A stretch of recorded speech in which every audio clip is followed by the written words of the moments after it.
Assalamualaikum warahmatullahi wabarakatuh. Perkenalkan, kami dari kelompok 7 akan mempresentasikan tentang glikosida steroid terasilasi baru dari Caralluma tuberculata menginduksi apoptosis yang bergantung pada caspase dalam sel kanker, di mana mata kuliah fitokim ini diampu oleh Ibu APT Cynthia Lintang Karisma M. Farm. Saya sendiri bernama Nursa Fitri dengan akhiran NIM 141 selaku moderator yang akan membantu jalannya presentasi. Berikut adalah nama kelompok dari kelompok 7 beserta NIM-nya. Next. Next. Topik yang akan dibahas pada presentasi kali ini ada klasifikasi kandungan kimia dan aktivitas farmakologis, golongan glikosida, struktur dasar, biosintesis dan sifat fisika kimia, metode isolasi dan hasil, serta identifikasi. Selanjutnya, materi pertama akan dijelaskan oleh teman saya. Dipersilahkan. Untuk yang pertama yaitu klasifikasi kandungan kimia dan aktivitas farmakologis dari Caralluma tuberculata. Caralluma tuberculata merupakan tanaman berupa sukulen dengan klasifikasi Kingdom Plantae, divisi Tracheophyta, Ordogentinales, familia Apocynaceae, subfamilia Asclepidaceae, genus Caralluma dan spesies Caralluma tuberculata. Akar dari Caralluma tuberculata dapat dimakan mentah atau dimasak sebagai sayuran dan secara tradisional dapat digunakan sebagai antiinflamasi dan antitumor. Senyawa kandungan yang terdapat dalam Caralluma tuberculata adalah pregnant glycoside yang merupakan agen sitotoksis kuat sebagai antitumor, khususnya dalam pengobatan kanker dan kanker payudara. Selanjutnya akan dijelaskan oleh teman saya. Selanjutnya, senyawa glikosida. Glikosida adalah suatu senyawa metabolit sekunder yang apabila terhidrolisis akan menghasilkan glukosa glikon atau genin dan molekul gula atau glikon. Glikon sendiri itu bisa berupa monosakarida atau glukosa atau berupa oligosakarida misalnya disakarida. Dan kebanyakan glikon terdapat pada aglikon pada satu posisi saja. Kemudian bagian gula yang terdapat pada glikosida dapat berupa gula yang tidak spesifik, misalnya glukosa, atau gula yang spesifik misalnya di tokstosa atau sarmaitosa. Secara kimia, glikosida adalah senyawa asetal hasil kondensasi gugus hidroksil gula dengan gugus hidroksil bukan gula. Sedangkan hidroksil sekunder dari gula tersebut dikondensasikan dalam molekul itu sendiri membentuk lingkaran. Kemudian berdasarkan atom yang menghubungkan bagian gula dan bukan gula, maka dikenal 4 macam glikosida, yaitu O-glikosida, yaitu jika atom O menghubungkan antara bagian gula dan bukan gula. Glikosida ini mudah dihidrolisis dengan asam enzim. Kemudian yang kedua ada N-glikosida. Jika atom N menghubungkan antara bagian gula dan bukan gula atau gugus amino seperti neoplasida dan glifosa. Golongan ini sebagian gulanya bukan gula sebenarnya tetapi derivatnya. Kemudian yang ketiga itu ada C-glikosida. Jika atom C menghubungkan antara bagian gula dan bukan gula, glikosida ini terhadap hidrolisis asam. Kemudian hidrolisis dapat terjadi dengan panduan pemanasan atau oksidator. Kemudian yang keempat itu ada S-glikosida. Jika atom S menghubungkan antara bagian gula dan bukan gula, glikosida ini hanya terdapat pada famili-famili tertentu misalnya Coryphaceae. Kemudian dari segi biologi, beberapa senyawa glikosida menunjukkan aktivitas biologik tertentu pada manusia, antara lain mempengaruhi kerja otot sebagai contoh glikosida jantung, kemudian bersifat sebagai laktatif atau pencahar, misalnya glikosida pada emodina dan androgenon. Kemudian yang ketiga itu ada bersifat lokal iritan seperti pada glikosida siklin yang tergantung dalam sinapsis semen. Kemudian yang keempat itu ada bersifat analgetikum seperti pada Cauterin dari tumbuhan Cauterin sp. Next. Kemudian senyawa glikosida. Glikosida pada umumnya glikon larut dalam air atau polar, sedangkan aglikonnya tidak larut dalam air atau non-polar. Oleh karena itu, cara ekstraksinya akan berbeda pula. Atas dasar jenis glikonnya, glikosida dikelompokkan menjadi yang pertama itu ada glikosida antarkinon, mempunyai gugus fenolik pada posisi atom C1 dan C8, serta gugus keton pada posisi C9 dan C10. Kemudian kedua itu ada glikosida saponin, turunan triterpen dari sejumlah kecil steroid. Kemudian ketiga itu ada flavon, contohnya itu rutin, kreatinin 70 glukosida, dan liqueretin. Kemudian keempat itu ada glukosida jantung, merupakan turunan senyawa cincin tetrasiklik. Kemudian kelima itu ada glikosida cyanogenin, keberadaan gas HCN yang disebabkan oleh hasil hidrolisis glikosida cyanogenin baik secara kimiawi maupun oleh enzim endokrin dalam sistem tertutup. Kemudian ada glikosida alil isocyanat, yaitu bentuknya itu seperti glukosionat, glikosionat. Kemudian kucu itu ada glikosida fenolat, misalnya itu arbutin. Kemudian ada glikosida alkohol, glikosida lakton. Selain itu, penggolongan senyawa glikosida bisa digolongkan berdasarkan yang kedua itu ada gugus fungsi tertentu, contohnya itu aldehid, cyanida, dan keton. Kemudian ketiga itu kemudian khasiat dan ke terapeutiknya itu misalkan jantung, antiseptik, saluran purin, kemudian laktasif. Kemudian untuk penggolongan lainnya misalkan sifatnya baik itu sifat primer, sekunder, dan tersier. Kemudian ke terakhir itu bisa digolongkan berdasarkan tanaman penghasilnya, misalnya tanaman salib ataupun sena dan lain-lainnya. Next.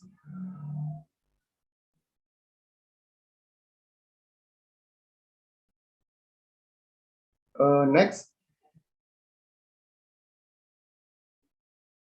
Baik senyawa glikosida. Penggunaan glikosida itu sendiri dalam fungsi tanaman, glikosida memiliki peran penting karena terlibat dalam fungsi-fungsi peraturan tumbuhan, pertahanan diri, dan kesehatan tanaman. Glikosida tersendiri pada tanaman terdapat pada daun, biji, kulit, batang, dan akar, rizoma, bauma, dan buah. Oleh karena itu, terbentuknya ada dalam tanaman dan merupakan produk antara, maka kadar glikosida sangat bergantung pada aktivitas tanaman tersebut melakukan kegiatan biosintesis. Akan tetapi, kadang-kadang glikosida juga bisa menurunkan manusia, misalnya dengan mengeluarkan gas beracun HCN pada glikosida cyanogenik. Kemudian secara umum, arti penting senyawa glikosida bagi manusia adalah sebagai obat jantung, pencahar, pengiritasi lokal, analgetikum, antiseptik, antihematik, dan antikarsiogenik. Kemudian materi selanjutnya akan dibacakan rekan saya.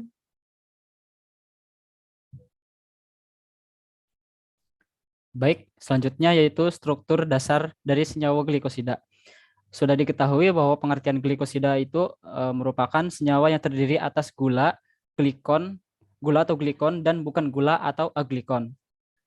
Dari glikosida itu tersendiri sudah tentu dibagi menjadi 4 bagian. Yang pertama itu C-glikosida, yang dimana aglikon dan glikonnya itu dihubungkan oleh suatu bentuk ikatan berupa jembatan C, yang salah satu contohnya yaitu barbaloin. Yang kedua yaitu O-glikosida, merupakan aglikon dan glikon yang dihubungkan oleh suatu bentuk ikatan yang berupa jembatan O. Itu contohnya itu dioskin. Yang ketiga yaitu S-glikosida, itu juga yang dihubungkan oleh suatu bentuk ikatan berupa jembatan S, yaitu contohnya sinigrin. Kemudian yang keempat atau yang terakhir yaitu N-glikosida, itu merupakan aglikon dan glikon yang dihubungkan oleh suatu bentuk ikatan berupa jembatan N, yaitu contohnya adenosin.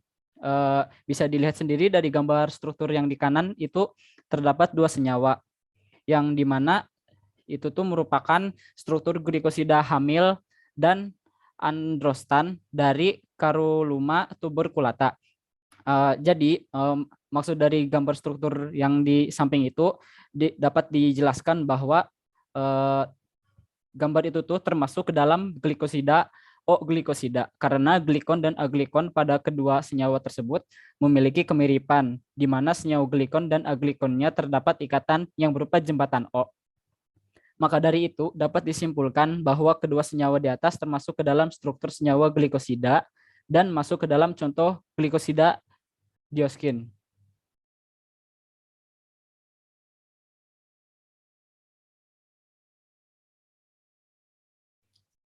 Selanjutnya oleh teman saya. Baik, selanjutnya untuk biosintesis senyawa glikosida.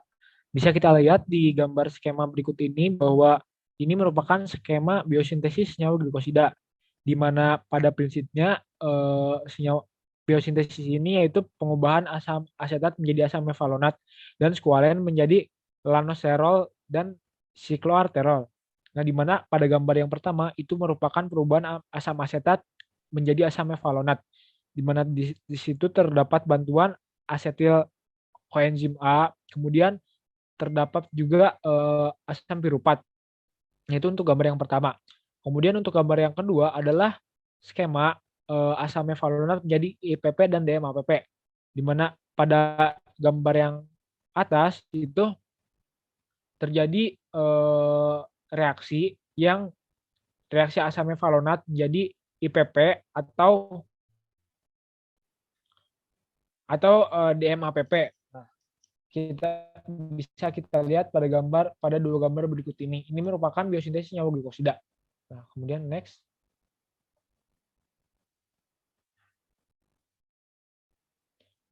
Nah, selanjutnya ini adalah biosintesis untuk pembentukan GPP dan IPP, di mana IPP yaitu isopentenyl pirofosfat dan DPP adalah dimetilatil pirofosfat. IPP sebagai unit isopen aktif bereaksi secara kepala ekor dengan DMAPP. Langkah ini adalah langkah awal untuk polimerasi isopren menghasilkan terpenoid. Penggabungan ini terjadi karena ada serangan elektron dari ikatan rangkap IPP terhadap atom karbon DMAPP yang kekurangan elektron akibat pelepasan ion pirofosfat. Penggabungan ini menghasilkan granil pirofosfat atau GPP, yaitu dasar dari monoterpen. Penggabungan selanjutnya antara GPP dan IPP dengan mekanisme yang sama dengan DMAPP dan IPP menghasilkan varsenil pirofosfat yang merupakan dasar bagi sekwi-terpen. Nah, perlu kita ketahui bahwa proses ini dapat terjadi di sitoplasma dan juga di sitoplasma pada prokariotik dan juga pada eukariota berlangsung pada mitokondria. Next. Nah, kemudian ini merupakan sifat fisika kimia dari senyawa glikosida. Bahwa yang pertama, glikosida itu berbentuk kristal atau amor. Yang kedua, glikosida mengandung karbon, hidrogen, dan oksigen. Kemudian beberapa glikosida khusus memiliki kandungan nitrogen dan sulfur. Kemudian yang ketiga, glikosida tidak berwarna. Kemudian yang keempat, kelarutan glikosida mudah larut di pelarut polar, seperti larut dalam air dan alkohol, kecuali glikosida resin. Kemudian yang kelima, glikosida tidak larut di pelarut organik nonpolar, seperti kloroform atau ether. Kemudian yang keenam, aglikon larut di pelarut nonpolar, seperti benzen atau ether. Yang ketujuh, keberadaan gugus fungsi pada seluruh aglikon berperan dalam derajat kelarutannya. Contohnya tioglikosida larut sebagian di air karena ada ion sulfat. Next. Kemudian ini adalah sifat kimianya dari glikosida. Yang pertama itu glikosida bersifat netral dalam reaksi. Kemudian yang kedua, glikosida tidak mereduksi larutan Fehling sampai terhidrolisis. Yang ketiga, sifat kimia glikosida mempengaruhi stabilitas ikatan glikosida. Dan yang keempat, glikosida sangat mudah terhidrolisis oleh asam mineral dan enzim. Next. Baik. Selanjutnya oleh teman saya. Baik. Selanjutnya yaitu ada metode isolasi. Yang pertama itu ada ekstraksi dan vaksinasi.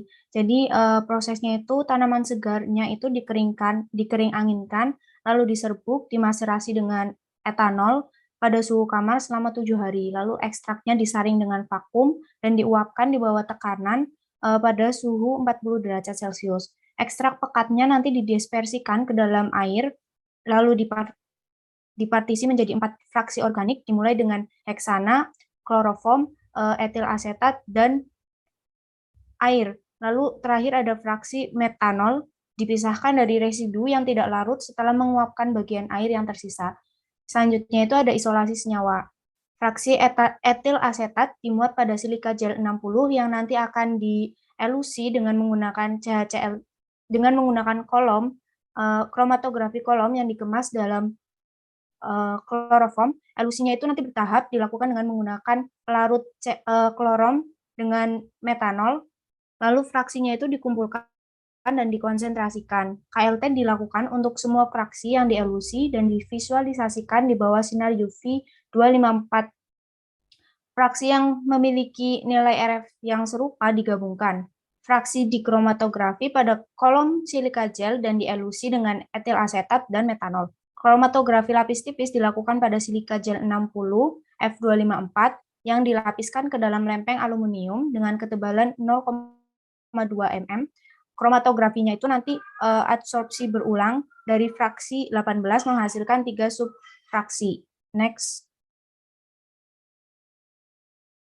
Lalu ada hasil metode, yang pertama itu ada aktivitas ekstrak kasar. Jadi pada gambar 1 menunjukkan 8 pengenceran ekstrak Caralluma tuberculata yang digunakan untuk menentukan konsentrasi yang digunakan untuk menimbulkan efek antiproliferatif pada 3 sel kanker, yaitu ada sel MCF7, MDA, MB468, dan sel CaCO2. Data ini menunjukkan bahwa untuk menghambat pertumbuhan sel kanker yang ganas selama 24 jam itu dengan nilai IC50-nya sekitar 100 mikrogram per mili.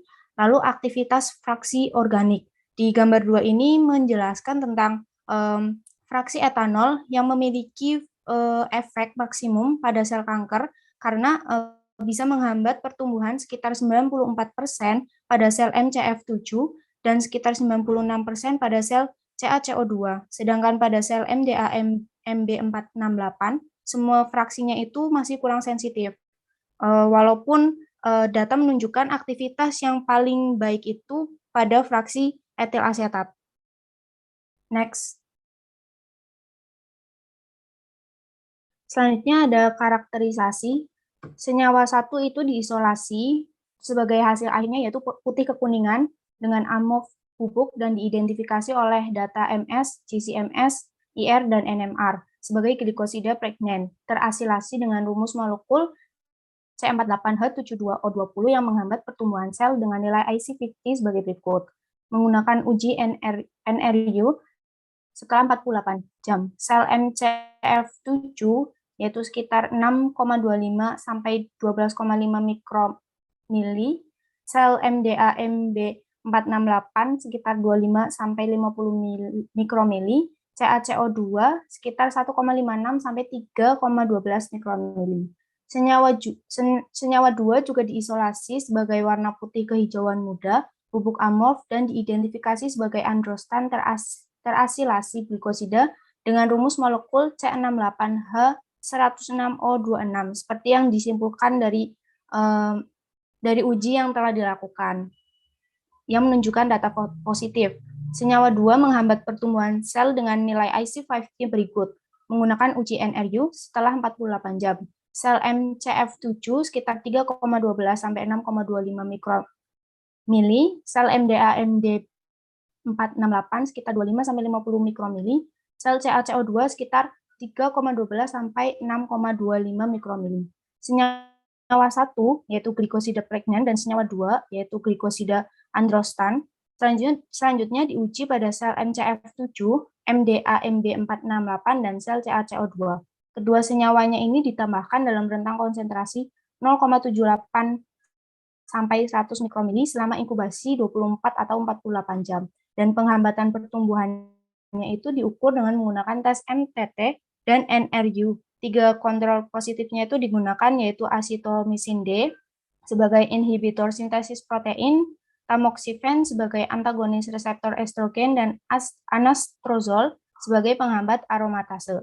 Inhibisi pertumbuhan sel oleh glikosida androstan relatif terhadap perlakuan vehicle treat sel secara statistik signifikan pada semua konsentrasi di MCF7 dan sel CaCO2, tetapi dari 6,2 mikromili dan konsentrasi yang lebih tinggi untuk sel MDA MB468. Selanjutnya akan dibacakan oleh rekan. Selanjutnya ada identifikasi yang digunakan. Yang pertama ada analisis NMR dan spektrometri massa atau MS. Analisis dilakukan pada GCMS 5890 GC dengan spektrofotometer massa 5973. Beroperasi dengan ionisasi elektron dengan gas helium sebagai pembawa. Massa HR direkam pada spektrofotometer massa LCT water dengan time of life menggunakan ionisasi semprotan elektron yang terhubung ke sistem injeksi autosampler Alliance. Pola fragmentasi LC-MS direkam pada LC-MS atau MC-TSQ Quantum Access dengan auto sampler acapella. Selanjutnya ada kultur sel. Sel yang digunakan yaitu sel MCF7 yang mana adenokarsinoma yang tergantung pada estrogen payudara manusia, dan MDE MD468 yang mana adenokarsinoma bebas estrogen payudara manusia yang diperoleh dari LBC standar, yang kemudian ditumbuhkan dalam medium Eagles yang dimodifikasi double beko yang dilengkapi dengan serum janin sapi. Lalu semua garis sel itu ditumbuhkan dalam inkubator yang dilembabkan pada suhu 37 derajat Celcius yang mengandung 5% karbon dioksida dan berada dalam fase pertumbuhan logaritmik pada saat uji sitotoksisitas. Sel-sel dibiarkan menempel selama 24 jam di suhu 37 derajat Celcius di dalam udara yang lembab. Lalu berikutnya ekstrak tanaman dalam pengenceran serial atau konsentrasi akhir yang diinginkan dari fraksi organik dan glikosida terisolasi yang dilarutkan dalam DMSO maksimum 0,01%. Ditambahkan ke konsentrasi akhir yang diinginkan dan setelah periode paparan 24 jam. Lalu ditentukan titik akhir dari toksik ditentukan. Terus kelompok kontrol menerima jumlah DMSO yang sama.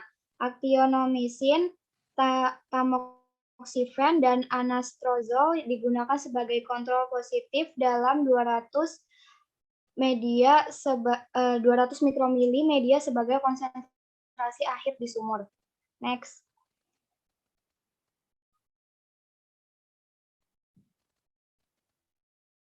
Selanjutnya yaitu uji merah netral.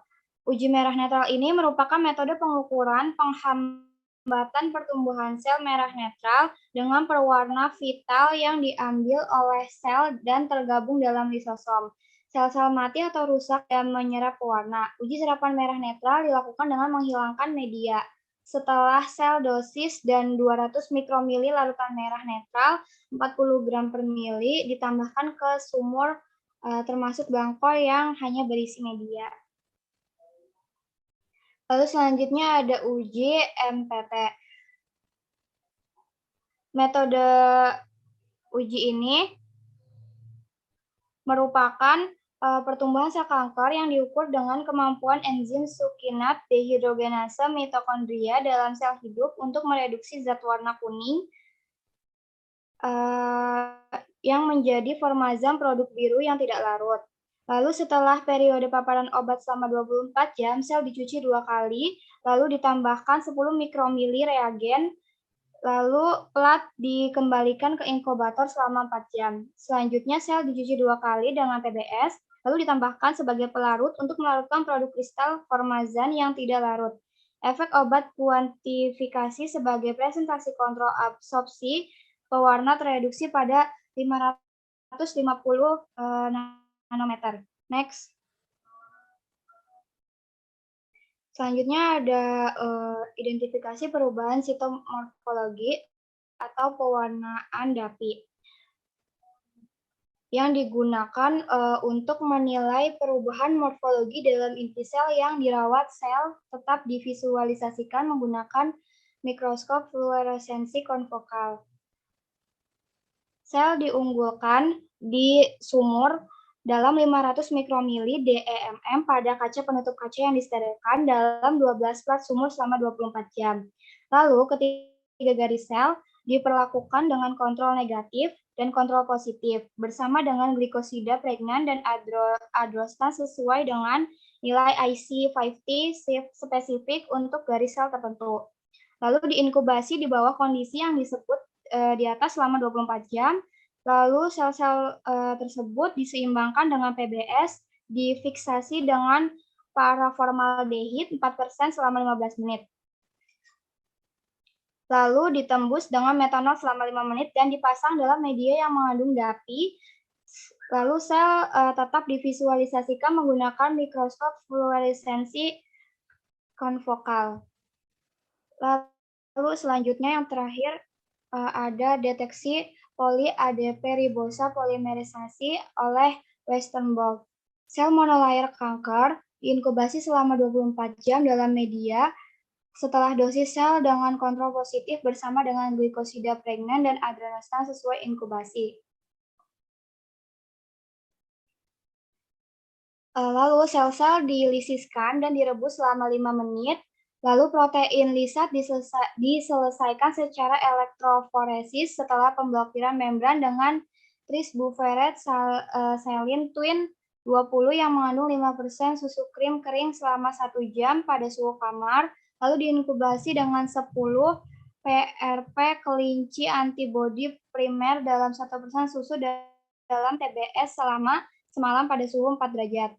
Pita dideteksi oleh reagen ECL. Intensitas pita dikuantifikasi menggunakan sistem ECL pada film sinar X. Next. Yang terakhir, uji fragmentasi DNA.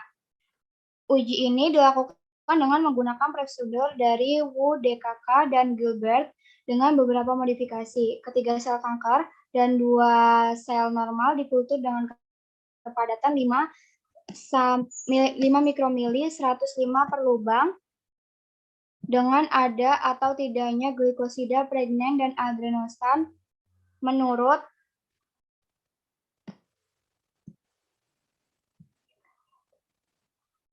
mereka. Perkiraan IC50 untuk garis sel tertentu selama 24 jam, sel dikumpulkan dan dicuci dengan PBS. Pelet dihomogenkan dalam 450 mikromili buffer lysis. Inkubasi dilakukan selama 10 menit di atas es. Lisat disentrifugasi selama 15 menit, kemudian sampel diinkubasi pada 50 derajat Celcius selama 2 jam. Selanjutnya, 5 mikromili proteinase ditambahkan dan diinkubasi selama 2 jam pada suhu 30 derajat Celcius, dan DNA diendapkan dengan 2 volume etanol dingin 100% dan 0,1 volume amonium asetat 10 m selama 2 jam pada suhu 70 derajat Celcius. DNA dipelet pada 12.000 gram selama 15 menit.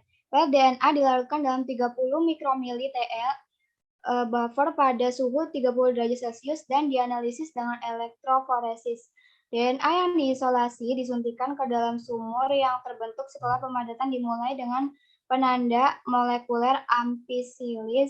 Setelah elektroforesis, gel divisualisasikan menggunakan sistem gel dan difoto melalui kamera digital. Next, selanjutnya saya serahkan kepada moderator. Ya, sekian presentasi dari kelompok 7. Kurang lebihnya mohon maaf. Terima kasih. Wassalamualaikum warahmatullahi wabarakatuh.